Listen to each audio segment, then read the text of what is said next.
కన్నులు మూసుకోండి. దేవుని యొక్క వర్తమానం కొరకు సిద్ధపడదాం. పరిశుద్ధుడైన మా పరలోకపు తండ్రి, కృప కలిగిన దేవ, సర్వశక్తిమంతుడా, దేనిని గూర్చి చింతించవద్దు అని నీ మాటను జ్ఞాపకం చేసుకుంటున్నాం. ఎందుకు చింతించవద్దు అని ప్రభువు మనతో చెప్పాడంటే, మనకేమి లేదు, మాకేమి కొదువుగా ఉందో, మాకు ఎటువంటి అనారోగ్యంగా ఉందో, మాకన్నా దేవా నువ్వే ఎరిగి ఉన్నావు కాబట్టి నీవే మమ్మలను గురించి చింతిస్తున్నావని నీ వాక్యములో చెప్పావు. నేటి దినమున ఏప్రిల్ మాసము చిట్ట చివరి ఆదివారము వచ్చిన నీ బిడ్డలందరిని బట్టి స్తోత్రము. కొంతమంది రాలేదు, నీకిష్టమైతే వారికి మరొక్క అవకాశము నీ సన్నిధిలో గడిపే ధన్యత దయచేయమని అడుగుతున్నాం. ఎందుకంటే లోక సంబంధముగా 1000 దినములు గడుపుట కంటే జీవము కలిగిన దేవా నీ మందిర ఆవరణములో ఒక్క దినము గడుపుట 1000 దినముల కంటే ఎంతో మేలని చెప్పావు. కాబట్టి ఈరోజు మాతో మాట్లాడండి. నీ రక్తములో కడిగి వేయబట్టకు నీవు పొందిన దెబ్బలను బట్టి మాకు ఎంతటి రోగమైన స్వస్థత కలుగుతుందని వాగ్దానం చేశావు. నమ్మి బాప్తిస్మం పొందినవాడు రక్షించబడును. నమ్మి బాప్తిస్మం పొందినవాడు నీవున్న స్థలములో నీ బిడ్డలమైన మేమందరం ఉండుటకు కృప చూపావు. కాబట్టి నేటి దినమున మాతో మాట్లాడమని యేసయ్య నామములో ప్రార్థిస్తున్నాం తండ్రి. ఇవి రాకడ దినాల్లో ఉన్నాం కాబట్టి ఆ సందేశాలే ఒకసారి జ్ఞాపకం చేసుకున్నాం. మత్తయి సువార్త 25వ అధ్యాయము 6వ వచనము చదువుతున్నాను. దయచేసి శ్రద్ధగా చూడవలసిందిగా కోరుతున్నాను. అర్ధరాత్రి వేళ, ఏ సమయం అంట? అర్ధరాత్రి అంటే మనం అందరం ఏం చేస్తుంటాం? సహజంగా గాఢ నిద్రలో ఉండే టైం అది. అర్ధరాత్రి వేళ సడన్గా ఒక పెద్ద కేక వినపడుతుంది. ఏమని? ఇదిగో పెండ్లి కుమారుడు, అతనిని ఎదుర్కొనరండి. కాబట్టి ప్రియమైన దేవుని బిడ్డలారా, అర్ధరాత్రి వేళ ఇదిగో పెండ్లి కుమారుడు, అతనిని ఎదుర్కొంటకు రండి అను కేక వినబడెను. అప్పుడు ఆ 10 మంది కన్యకలందరూ లేచి తమ దివిటీలను చక్కపరిచిరి. కానీ బుద్ధి లేని ఆ కన్యకలు, మా దివిటీలు ఆరిపోవుచున్నవి కనుక మే నూనెలో కొంచెం మాకు ఇయుడని బుద్ధి గల వారిని అడిగిరి. అందుకు బుద్ధిగల కన్యకులు, మాకును మీకును ఇది చాలదేమో, మీరు నూనె అమ్ము వారి వద్దకు పోయి కొనుక్కొనుడని చెప్పిరి. వారు కొనబోచుండగా పెళ్లి కుమారుడు వచ్చాను. అప్పుడు సిద్ధపడి ఉన్నవారు అతనితో కూడా పెండ్లి విందులోకి పోయిరి.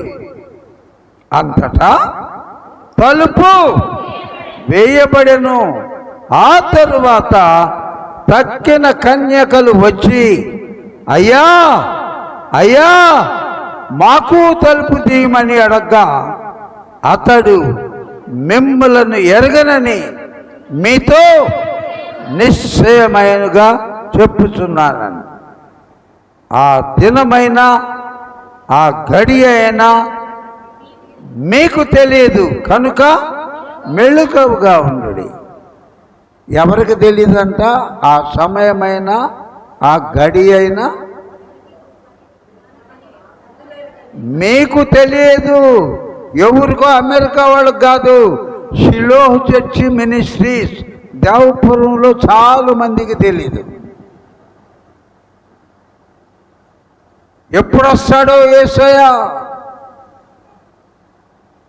30 ఏళ్ళు దాదాపు అయిందండి బాప్తిసం తీసుకొని. ఏం ప్రయోజనం? అపోస్తల బోధ లేదు, సహవాసం లేదు, రొట్టె విరుచుట్లేదు, ప్రార్థన లేదు. ఎప్పుడు రాము, గుర్తొచ్చినప్పుడు వస్తాము. అదే నూనె లేదన్నమాట వాళ్ళ డ్యూటీల్లో, రెడీగా పెట్టుకోవాలా. ఎవరైతే అపోస్తల బోధ, సహవాసము, రొట్టె విరుచుట, ప్రార్థన అనేవారు అటెండ్ అయ్యేవారు వారి యొక్క నూనె సిద్ధలను ఫిల్ చేసుకుంటున్నారన్నమాట. నూనెను నింపుకుంటున్నారు సిద్ధలలో. పెండ్లి కుమారుడు ఎప్పుడు వచ్చినా దిగులు లేదు. పెండ్లి కుమారుడు అర్ధరాత్రి వేళ, ఎవ్వరు ఊహించిన గడియలో, కనీసం ఆలోచన ఉండదు వస్తాడేమో ఈ టైంలో.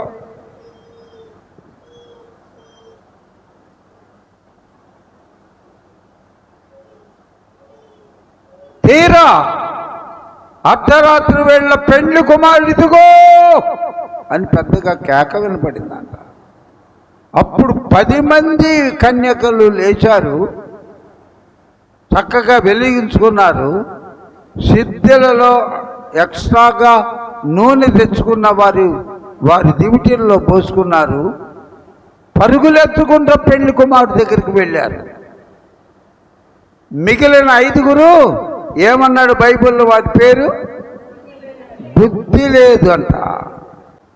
అకస్మాత్తుగా వస్తే, ఈ రాత్రి వస్తే, రేపు రాత్రి వస్తే, ఏంటండి పాస్టర్ గారు చెప్పేది మీరు? మీ తాతల దగ్గర నుంచి పాస్టర్లు కూడా ఇదే చెప్తున్నారు. అజాగ్రత్తగా ఉండద్దు. ఎప్పుడు వస్తాడో తెలీదు. వాళ్ళు అనుకుంటానే ఉన్నారు. నిన్న ఉదయమే పెళ్లి కుమారుడు బయలుదేరాడు. కేవలము 4 గంటల జర్నీ. 6 అయింది, 7 అయింది, 8 గంటలైంది, ఇంకా రాలేదు. పడుకుందాం. ఇవన్నీ బూటకం మాటలే అనుకుంటున్నారు నేటి దినాన. రానే వచ్చాడు. 5 డ్యూటీలు వెలిగించుకున్నారు. పెళ్లి కుమారుడు సంతోషము ఎదుర్కొన్నాడు. పెళ్లి కుమారుడు ఆ 5 ప్రేమతో దగ్గరకు తీసుకొని వాళ్ళకి ధన్యవాదాలు చెప్పి రండి విందుశాలలోనికి తీసుకెళ్ళారు.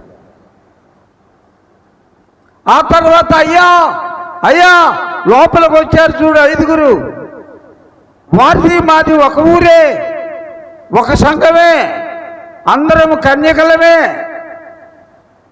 అక్రమము చేయవారులారా మీరెవరో నేను ఎరగను.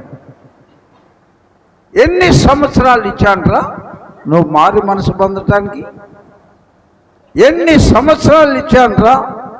దైవ సేవకులను పెందల కడ పంపించి ప్రభు రాబోతున్నాడు.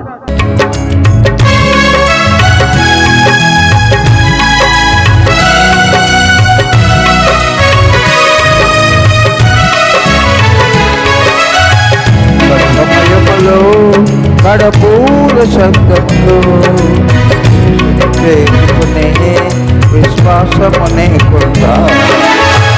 కడ సమయములో కడపూర శబ్దంలో చేరుకునే విశ్వాసమునే కొందా. రావయ్యా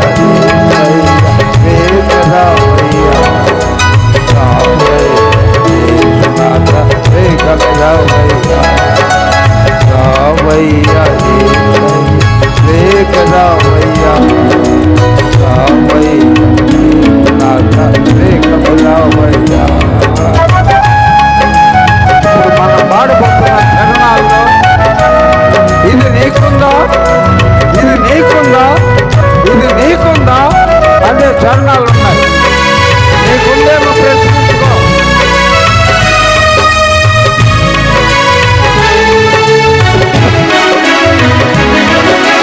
యేసయ్య రాకడ సమయంలో రక్షణ నీకుందా? యేసయ్య రాకడ సమయంలో రక్షణ నీకుందా? లోక ఆశలపై విజయము నీకుందా?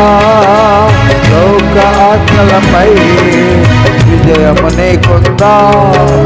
రావయ్యా వేగరావయ్యా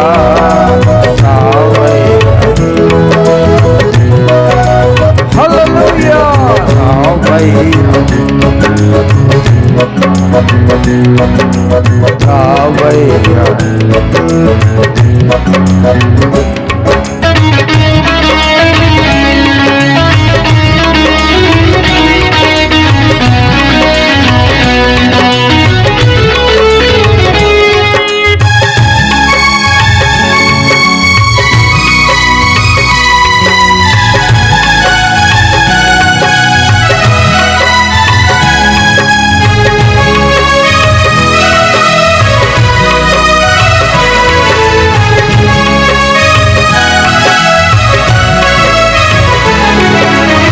శ్రమలో నా సహనము నీకుందా? నాలుక నీకుందా? శ్రమలో నా సహనము నీకుందా? నాలుక నీకుందా? ఆత్మల కొరకైనా కాలము నీకుందా? ఆత్మల కొరకైనా కాలము నీకుందా? రావయ్యా యేసయ్యా రావయ్యా. హల్లెలూయా.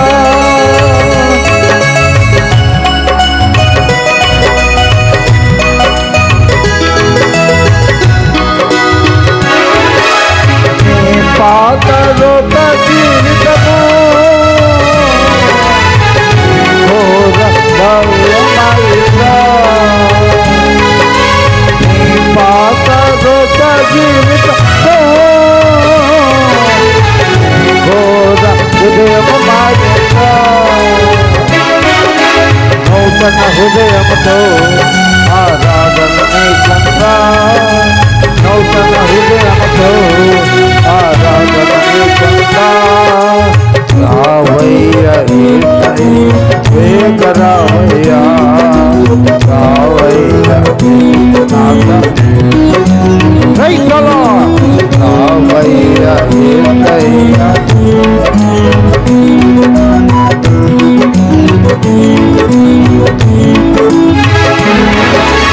అన్నేటి కన్నా విన్నదనో కన్నేటి ప్రార్థన నీకుందా? అన్నేటి కన్నా విన్నదనో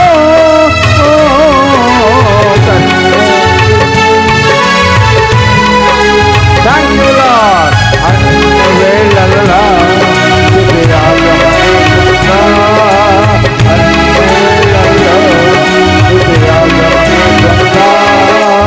రావయ్యా ఏక రావయ్యా రావయ్యా. Thank you lord.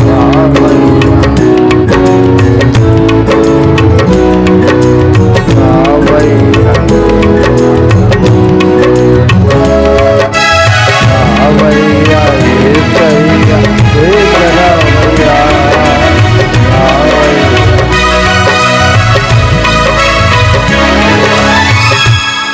Praise the lord. యోబు ఒళ్ళంతా కుళ్ళిపోయింది. 10 మంది బిడ్డలు చనిపోయారు, ఆస్తులన్నీ పోయినాయి, అనాథగా మిగిలిపోయాడు. ఒళ్ళంతా దురద, పెంకులతో కొట్టున్నాడు. అప్పుడు భార్య వచ్చి, ఏం దేవుడయ్యా, ఏం దేవుడు, నువ్వు నమ్మిన దేవుడు నీకేం చేశాడు, ఎందుకు ఆయన ఎట్లా దేవుడు, ఆయన దూషించి చచ్చిపో, నీ బాధ నేను చూడలేకపోతున్నాను. మూర్ఖురాలా అనలా, అప్పుడు కూడా మూర్ఖురాలి వలె మాట్లాడుతున్నావేంటి, పుట్టుకతో 10 మంది బిడ్డలను తీసుకొని వచ్చామా, పుట్టుకతో వెండి బంగారాలు సంపాదించామా, యెహోవా ఇచ్చెను, యెహోవాయే తీసుకొనెను, ఆయన నామమునకే అన్నాడు. దేవుడు ఎంత మంచివాడంటే మత్తయి సువార్తలో అన్నాడు 11వ అధ్యాయంలో, ప్రయాసపడి భారము మోయుచున్న 11:28, ప్రయాసపడి భారము మోయుచున్న సమస్త జనులారా నా యొద్దకు రండి. మీకెందుకయ్యా మీరు నానా బాధలు పడతారు, నా యొద్దకు రండి, నేను మీకు విశ్రాంతి దయచేస్తాను రమ్మనుచున్నాడు. నిన్ను ప్రభు యేసు గాయము పొందిన తన కరములు చాచి రమ్మంటున్నాడు. మనం రాం. లోకంలో ఉన్న రుచికరమైన నేత్రాశ, శరీరాశ, జీవవిడంబము అంత పవర్ఫుల్. యేసయ్య రమ్మంటున్నాడు, మనం రాట్లా. యేసయ్యను కింద పడేసి ఈడ్చుకుంటా గొల్గోతా వరకు సిలువ మోపించి సొమ్మసిల్లిపోయిన పాప. అబ్బో, ఈయన దేవుని కుమారుడు అన్నాడు, ఈ దేవాలయం పడగొట్టండి 3 రోజుల్లో మళ్ళీ నేను కడతానన్నాడు. అనుకుంటా హేళన చేశారు. అయితే శిలువ మీద ఈ మధ్య జరిగించుకున్న రక్తమంతా దేహంలో ఉన్నది ఒలిగిపోయి రక్తపు ముద్దగా మార్చబడినవాడు, సొగసైనను స్వరూపమైన లేని ప్రభు ఒక్కసారి చనిపోయినప్పుడు ఏం జరిగింది ఒకసారి చూడండి అమ్మా.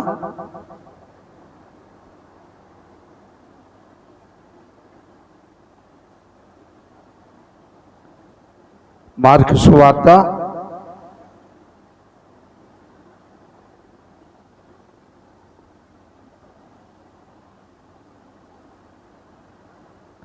15వ అధ్యాయము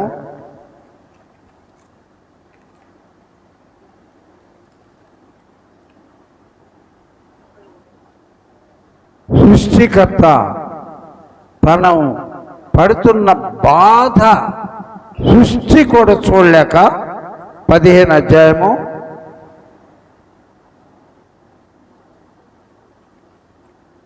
33 నుండి నేను చదువుతున్నాను గబగబా. ప్రభు వారు శిలువ మీద ఉండేటప్పటికి 15:33 మధ్యాహ్నము మొదలుకొని 3 గంటల వరకు, అందరు చదవండి, ఆ దేశమంతా, అమ్మో, సృష్టి చూడలేకపోయింది ప్రభు యొక్క కష్టాలు, వేదన. సృష్టి అంతా పగలు మధ్యాహ్నం మొదలుకొని 3 గంటల వరకు దేశమంతటా చీకటి గమ్మెను. 3 గంటలకు యేసు ఎలోయి ఎలోయి లమా సబక్తాని బిగ్గరగా కేసి వేసాను. ఆ మాటలకు నా దేవా నా దేవా నన్ను ఎందుకు చేయి విడిచితివని అర్థం. అప్పుడు 36 ఒకడు పరిగెత్తుకొని పోయి ఒక స్పంజి చిరకలో ముంచి రెల్లును తగిలించి ఆయనకు త్రాగనిచ్చి, తాళ్ళుడి ఏలియా వీని దెప్పవచ్చున హేళన. అంతట గొప్పగా యేసు గొప్ప కేక వేసి, అప్పుడేం చదవండమ్మా 38. అప్పుడు దేవాలయపు తెర పైనుండి